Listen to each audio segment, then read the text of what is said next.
I was raised by my grandmother on a farm in eastern New Mexico. She adopted me after my mother abandoned me in a hotel room in Odessa, Texas. My grandmother's husband of 25 years was not happy with the marriage, and I feel that I might have been the tipping point. And he left a month later. It was a nasty breakup. He cleaned out the savings and checking account on his way out of town. The merchants began to repossess everything. 3 months later, one day, I'll never forget, they came and repossessed the stove and the refrigerator.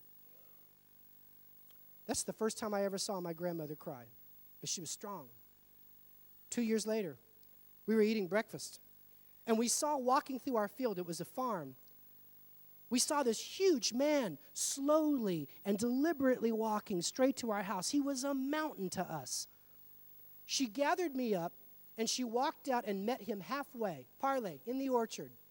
She confidently looked at him and asked, "Can I help you?" And he said, "I pray so, ma'am.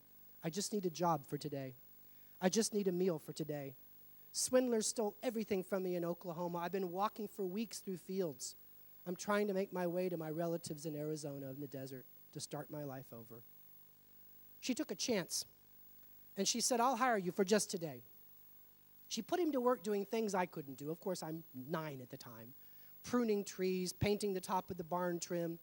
And at lunch, she brought out our lunch on white paper plates. Sausage and beans with some fresh mustard potato salad, and that man attacked it with his plastic fork like he was a taste tester at a Michelin restaurant. And between bites, he waxed philosophical. I'll never forget one of the things he told me. He said, "Son, your grandmother is an angel put here on the earth today to have faith in a stranger in your field at a time when I thought no one had faith in strangers anymore." And he said, "I'm so grateful I walked this way." And at the end of the day, when he finished his work, she came out to pay him. She had promised $10. But out of her clutch purse, she produced a wadded up $20 bill, a fortune to us at the time, and she gave it to him, and she prayed with him. She wished him luck. She wished him fortune. She wished him energy. She noticed his shoes were dogged out. After all, he'd been walking for days and days in fields. She went back into her home and fished out of the closet her deceased father's wingtip shoes. Where we come from, you'd never bury a man in a brand new pair of shoes. She saved them. She produced them proudly and asked him the question, "What size shoe do you wear?" He says, "I wear a 10. She says, "Hurrah, these are 10.5s. Wear an extra pair of socks here." He put them on, and with tears in his eyes, he thanked both of us. And with his possessions in a backpack, he strutted away like a lottery winner. And I'll never forget, at that moment, 1970, she gathered me up to her side, and she squeezed me close, and she says, "Tim, never forget today. Today, we are rich."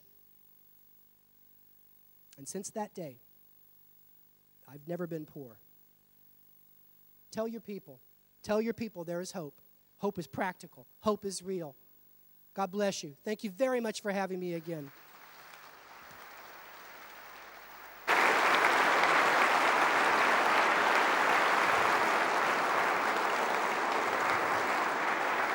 Thank you. Great job, my friend. Great job. Thank you.